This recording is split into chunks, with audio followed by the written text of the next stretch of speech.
So my first question to Yad.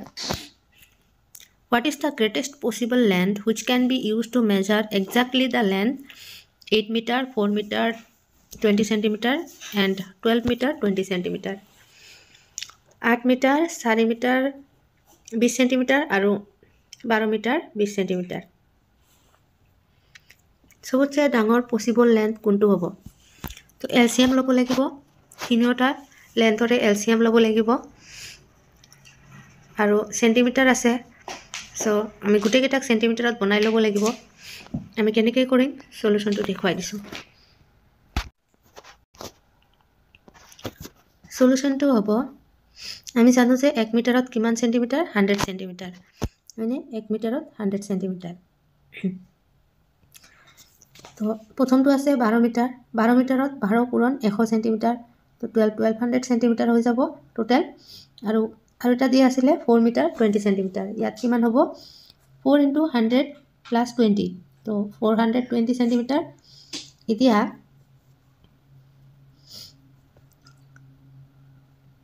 আৰু এটা আছিলে কিমান 20 সেন্টিমিটাৰ। তো তিনিওটাৰে যদি আমি এচিএফ লৈ লওঁ গহাও লৈ লওঁ তেতিয়াহ'লে আমি কি পাম 20 পাই যাম 20 পাম। গহাওটো বেলেগকৈ ল'ব পাৰি হৰণ কৰিও উলিয়াব পাৰি 1200 420 আৰু 20 ইয়াৰে 10 দিয়ে আমি দিব পাৰি হৰণ ডাইৰেক্ট 42 2 হৈ যাব। ইয়াত 2 দি হৰণ দিলে 60 2 1 আৰু 1 তো ইয়াৰ এলসিএম হৈ যাব এইচসিএফ হৈ যাব 10 × 2 20 হৈ যাব। So the largest possible length of the scale is 20 centimeter. Here correct option to হৈ যাব option C 20 centimeter. Question number 2 ইয়াত দিয়া আছে if 3x + 4y = 64 আৰু 2x + 3y = 56 then option A B C D ইয়াৰে কোনটো option correct হ'ব? তো ইয়াৰ পৰা এই ইকুৱেশ্যন দুটাৰ পৰা আমি x আৰু y ৰ মান উলিয়াই ল'ম। x ডাঙৰ নে সৰু y তকৈ আৰু ৰিলেশ্যনটো কি x আৰু y লগত আমি সেইটো কেনেকৈ উলিয়াম ইকুৱেশ্যন দুটা সলভ কৰিব লাগিব।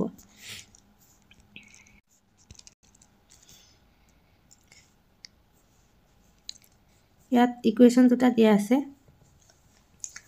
সো ইকুৱেশ্যন 1ত যদি আমি 2ৰে পূৰণ কৰি দিওঁ তেতিয়াহ'লে এইটো ইকুৱেশ্যন পাম 6x + 8y = 128 আৰু ইকুৱেশ্যন 2ক যদি আমি 3ৰে পূৰণ কৰি দিওঁ তেতিয়াহ'লে 6x + 9y = 168 আৰু এতিয়া ইকুৱেশ্যন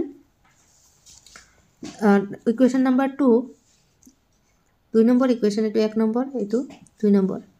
এতিয়া 2 নম্বৰ ইকুৱেশ্যন নম্বৰ 2 -1 যদি কৰি দিওঁ আমি কি পাম 9y - 8y কি হ'ব এটা y থাকি যাব 6x - 6x 0 = 168 - 128 কিমান পাম 40 পাম y = 40 y ৰ মান 40 পাই গ'লো।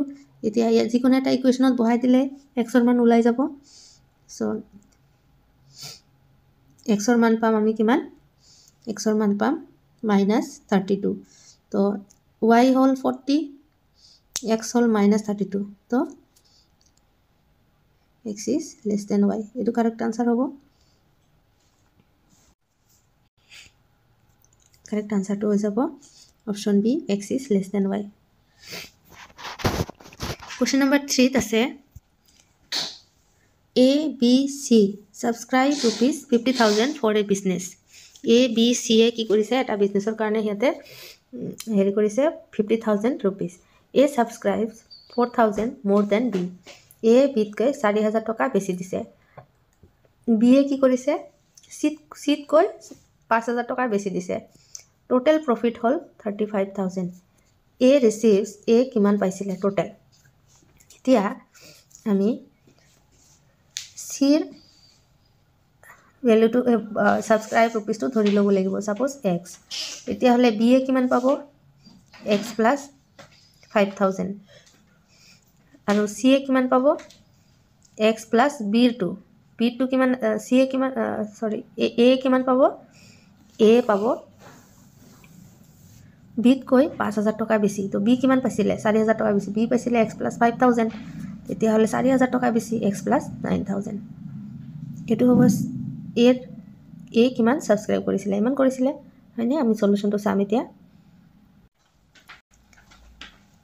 এখিনি আমি পাই গলো c = x b = x + 5000 আৰু a = x + 9000 এতিয়া তিনিটা প্লাস কৰিলে 50000 দিয়াই আছে ইয়াৰ পৰা x পালো 12000 এতিয়া a * b * c উলিয়ালে কি পাম a 21000 কেনেকৈ হল কাৰণ x হল 12000 x মানে কিমান কোন c এতিয়া c ৰ জাগাত কিমান লিখিছো 12000 b ৰ জাগাত কিমান লিখিম b মানে c তকৈ কিমান 5000 টকা বেছি দিছিলে এই কাৰণে 17000 আৰু a ৰ জাগাত কিমান লিখিম b তকৈ 4000 টকা বেছি দিছিলে 21000 হ'বনে এতিয়া এই তিনটাক এলসিএম লৈ ললে আমি কিমান পাম 21:17:12 এতিয়া a ৰ শেয়াৰটো কিমান হ'ব a ৰ শেয়াৰটো হৈ যাব 35000 into 21a a 21 নহয় জানো 21 divided by 50 কেনেকৈ হল 21 +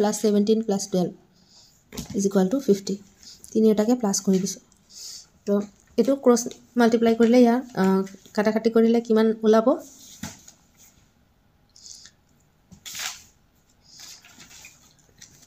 14700 এটো হ'ব ইয়াৰ কাৰেক্ট আনসাৰ ইয়াৰ কারেক্ট আনসারটো হৈ যাব কিমান 14700 অপশন ডি ঠিক আছে এতিয়া যদি আপোনালোকে ম্যাথছৰ কোশ্চেন কৰিব বিচাৰে বহুত টাইম লাগি যাব সো আমি কেটামান জেনাৰেল নলেজৰ কোশ্চেন চাওঁ জিকে কোশ্চেন চাওঁ ঠিক আছে আমি যদি ম্যাথছৰ কোশ্চেন লাগে আপোনালোকক তো আপোনালোকে কমেন্ট বক্সত কমেন্ট কৰিব পাৰে মই এনেকুৱা ধৰণৰ ম্যাথছৰ কোশ্চেন সলভ কৰাই দিম ইয়াতে 36 নম্বৰ কোশ্চেন ইয়াতে দিছে who among the following appoints the chief justice and other judges of the supreme court নিম্নলিখিত কোনে উচ্চতম ন্যায়ালয়ৰ মুখ্য ন্যায়াধীশ আৰু অন্যান্য ন্যায়াধীশসকলক নিয়োগ কৰে উচ্চতম ন্যায়ালয়ৰ কোনে মুখ্য ন্যায়াধীশ আৰু অন্যান্য ন্যায়াধীশসকলক নিয়োগ কৰে ইয়াৰ কাৰেক্ট আনসাৰটো কি হ'ব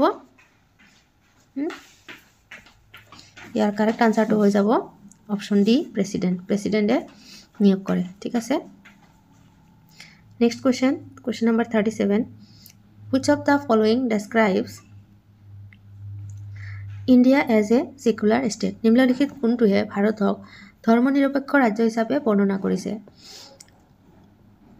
ফান্ডামেন্টাল রাইটস নে directive principles of state policy নে ফিফথ শিডিউল নে প্রিএম্বল অফ দ্য কনস্টিটিউশন ইয়াৰ কোনটো হ'ব কাৰেক্ট আনসাৰ ইয়াৰ কারেক্ট আনসার হৈ যাব option D preamble of the constitution question number 38 আছে which of the following amendment act amended the preamble of the Indian Constitution নিম্নলিখিত কোনটো সংশোধনী আইনে ভাৰতীয় সংবিধানৰ প্ৰস্তাৱনা সংশোধন কৰিছিল ইয়াৰ কারেক্ট আনসারটো হৈ যাব option B 42nd Amendment Act 42nd Amendment Act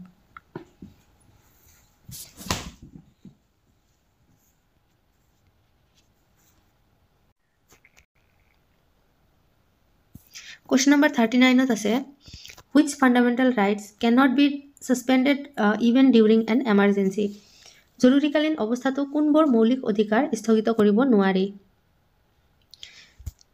ইয়াৰ কাৰেক্ট আনসাৰটো হৈ যাব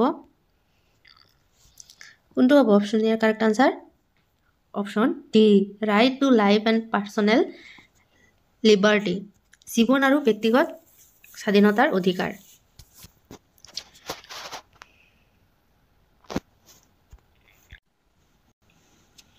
Question number 40 which of the following article of the Indian Constitution contains fundamental duties ভাৰতীয় সংবিধানৰ কোনটো অনুচ্ছেদত মৌলিক কৰ্তব্য অন্তৰ্ভুক্ত হৈ আছে ইয়াৰ শুদ্ধ উত্তৰটো কি হ'ব শুদ্ধ উত্তৰটো হৈ যাব অপশন বি 51A মৌলিক কৰ্তব্য ফান্ডামেন্টাল ডিউটি ফান্ডামেন্টাল ৰাইট আৰু ফান্ডামেন্টাল ডিউটি দুটা বেলেগ বেলেগ হয় তো ফান্ডামেন্টাল ডিউটি মৌলিক কৰ্তব্য কোনটোত অন্তৰ্ভুক্ত হৈ আছে 51A মনত ৰাখিব next question number 41 In which part of the Indian Constitution the fundamental rights are provided?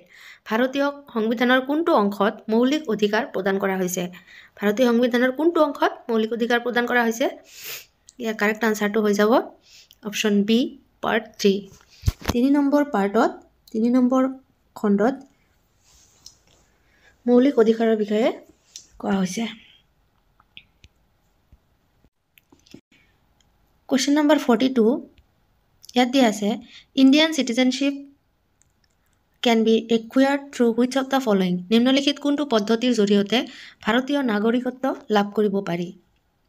ইয়াৰ শুদ্ধ উত্তৰটো কি হ'ব?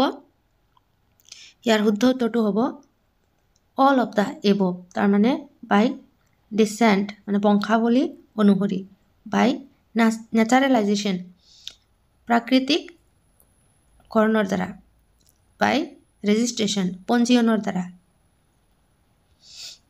Next question number 43 what is the minimum age to become the chief minister of any state?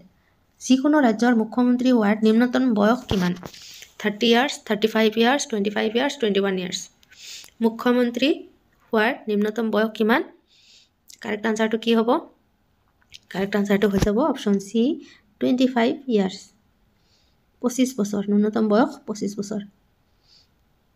Question number 44 how much time did it take for the creation of the Indian Constitution? ভাৰতীয় সংবিধান গঠনৰ বাবে কিমান সময় লাগিছিল? ইয়াৰ correct আনসাৰটো কি হ'ব? Correct আনসাৰটো হৈ যাব option B 2 years 11 months 18 days। বহুত ইম্পৰ্টেণ্ট কুৱেশ্যন হয়। আমি পৰীক্ষাৰ কাৰণে নহ'লেও আমি নিজে জানি থ'ব লাগে যে আমাৰ কনষ্টিটিউশ্যনটো ইণ্ডিয়ান কনষ্টিটিউশ্যনটো কিমান সময়ত গঠন কৰা হৈছিল, কিমান সময় লাগিছিলে ইণ্ডিয়ান কনষ্টিটিউশ্যনটো বনাওঁতে? টোটেল 2 বছৰ 11 মাহ আৰু 18 দিন। ঠিক আছে, থেংক ইউ ফৰ ৱাচিং। নেক্সট ভিডিঅ'ত আমি কণ্টিনিউ কৰিম বাকী কুৱেশ্যনখিনি। তো লাইক কৰিব, শ্বেয়াৰ কৰিব আৰু ছাবস্ক্ৰাইব কৰিবলৈ নাপাহৰিব। Thank U.